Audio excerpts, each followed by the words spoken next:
Hola a todos y bienvenidos de nuevo a mi canal. En esta ocasión les traigo un deck Gate Guardian. Lo estoy combinando con el deck, con el arquetipo Horus. Siento que va muy bien. ¿Y cómo lo estoy jugando?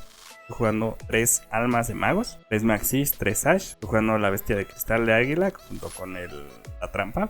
Gold de las sombras, 3 Sangan, Kasejin, Suijin, 2 tanques de pesado del laberinto, 3 Samset, Gloria de Horus, Bamufet, Happy, Keben Senuf, Nibiru, Polvo de la Arpía, Guardián Riroku, Sombra del Muro del Laberinto, que es el campo de los Horus, 3 sarcófagos, 2 Call of the Grave, 2 doble ataque del viento y trueno, un infinito temporal y pues la trampa. En el extra deck estoy jugando un guardián de la puerta del trueno, del viento y del agua, más aparte el combinado. Estoy jugando el rey de los instructores Gigantrenador, el número 38, número 68, número 90, Alma Renunciada, Punto de Oveja, Dark, el Enterrador Oscuro, Selene, Polousa, el Access Code y la Diosa del Inframundo. En dado caso de que tengan polvos URs, también pueden meter a que es muy buena. Y prácticamente este deck es usar los efectos del Gate Guardian para mandar cartas al cementerio. En caso de que te salgan estos 3, pues puedes separar el efecto del sarcófago del rey para tirarlos si te salieron en la mano. Y con eso puedes utilizar el efecto, en dado caso de que ya los tengas como magias, puedes utilizar el efecto de armas de magos para enviarlos al cementerio y robar más cartas. Aparte de que las armas de magos pueden mandar un monstruo lanzador de conjuros al cementerio. Entonces si te salió esta más pues ya pues haces Foolish Burial de y ya lo traes con su propio efecto. Entonces es muy bueno para ese tipo de cosas. Aparte de que pues las armas de magos pueden descartar estos para robar cartas, y estos cuando se remueven, cuando los remueves los puedes remover y vas por alguna de estas copias para traer este monito. Este monito niega 3 veces por turno, pero solamente cartas que tarjeten. Hace que todos los monstruos, o bueno, por cadena, una vez por cadena puedes hacer que un monstruo pierda su ataque, o se quede hasta cero su ataque. Este es el que niega magias o trampas una vez por cadena. Y se trae alguna magia o trampa que mencione Sangan, Kasejin o Suijin. Entonces por lo regular van a ir por alguna de estas dos. Hay alguna otra que pueden utilizar con el efecto, pero es una trampa, que es el Yeraigumo, pero en versión trampita. Lo pueden meter, igual lo pueden remover y añaden una de estas 3 copias a la mano. Sin embargo, como es trampa, no siento que sea tan importante. Yo les recomendaría que si quisieran meter alguna otra, pues metieran otra más de estas. Les voy a enseñar más o menos cómo lo estoy jugando y qué jugadas pueden hacer con este deck. Y pues vamos a ello. Bien, aquí vamos a iniciar el turno. Vamos a hacer el efecto del Gold de las sombras para añadir un campo a la mano. Activamos efecto de Gloria de Horus, descartando una carta.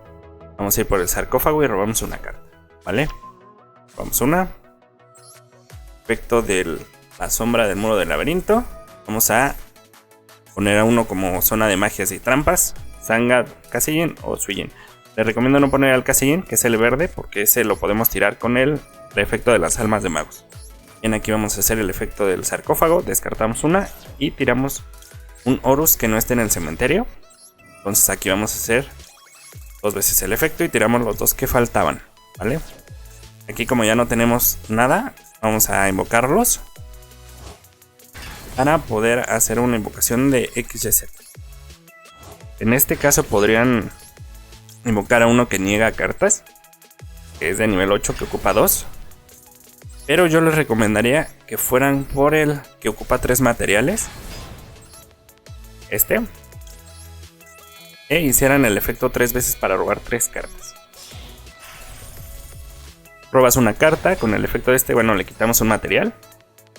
Robas una carta y si es un monstruo le bajas 800 de daño. Haces 800 de daño al oponente. Otra vez el efecto, igual 3 veces. Y bien, aquí salieron las almas de magos, así que lo vamos a ocupar para mandar a Kasejin, que es el verde, al cementerio. E invocarlo de manera especial. Con el efecto de las almas de magos mandamos 2 magias al cementerio y robamos 2 cartas. Aquí vamos a mandar a las cartas que están en el campo, ya que podemos así activar otra vez el campo. Ir por la última pieza que falta, o el último material que falta, para invocar por invocación de fusión, ¿vale? Aquí vamos a hacer Punto de Oveja. Les recomendaría que dejaran al Happy en lugar de al XYZ, para que se quedara en el turno del oponente. Y bien, aquí vamos a hacer una invocación de fusión, desterrando los materiales. Vale. Efecto de la oveja. Vamos a ir por un monstruo de nivel 4 menor. Aquí podemos hacer un Link 3. Vamos a hacer a la Selene. Los materiales, sí. Llega, se pone contadores. Le quitamos 3 contadores y vamos a ir por un hechicero. Lo hice así, de esta manera. Era mejor, como les comentaba, que dejaran al Happy. Y que hubiéramos utilizado el efecto del... Bueno, hubiéramos utilizado la Selene y al monstruo que trajimos y hubiéramos dejado al Happy. ¿Vale? En este caso tenemos varios negadores. Tenemos el guardián de la reja, niega, pero cosas que hagan target. Selene pues niega, tiene 2 negaciones. En el cementerio estaría... A ver... En el cementerio estaría Ghoul de las sombras, para en dado caso de que te ataque el oponente lo remueves y destruye un monstruo. Estaría también el campo, en dado caso de que inicie la fase de batalla, destruye un monstruo de 1500 o menos del oponente. Tenemos la magia que destruye una carta en el campo. Tenemos Call of the Grave, tenemos Flor de Ceniza y Maxi. Entonces siento que es un buen campo. Aparte, si hubieran dejado al Happy, como les comentaba, en dado caso de que les hubieran destruido una carta el oponente, recuperarían 2 materiales. También, si se va el guardián de la reja por un efecto del oponente, pueden traer a otro. En este sentido, pues podrían traer al que niega magias y trampas en una vez por cadena. Estos decks no los hago con la finalidad de que ustedes ranqueen con estos mazos. Los hago por si a ustedes les gusta mucho, pues los puedan utilizar, o tengan alguna idea de cómo se pueden utilizar. Recuerden, estos decks son perfectibles y si ustedes tienen alguna otra manera de jugarlo, pues lo pueden dejar en la caja de comentarios. Yo los estaré leyendo y les estaré dando un corazón. Y pues nada, vamos a ver algunos replays con este deck.